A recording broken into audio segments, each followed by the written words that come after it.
The Cabinet Committee on Security, headed by Prime Minister Narendra Modi, on Wednesday approved a 48,000 crore proposal to buy 83 Tejas light combat aircraft for the Indian Air Force, with Defence Minister Rajnath Singh calling the largest indigenous defence procurement deal a game changer for self-reliance in the Indian defence manufacturing sector.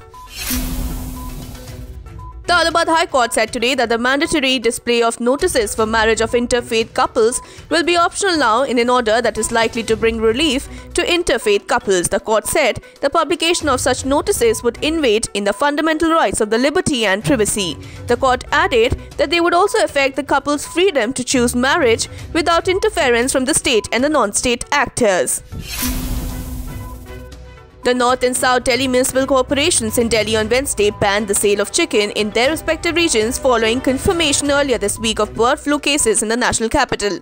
Hotels and restaurants were warned against serving egg-based dishes or poultry meat. On Monday, the Delhi government confirmed multiple bird flu cases after 8 samples tested positive for avian influenza. The coronavirus mutation first found in Britain has now spread to 50 countries, according to the World Health Organization, while a similar South African identified strain has now been found in 20. The UN body also noted a third new coronavirus variant of concern found in Japan may impact upon immune response and need further investigation. With at least 5 Republicans joining to impeach President Donald Trump over the storming of the US Capitol, Democrats in the House of Representatives stood poised for a history-making vote to try to remove the president from office.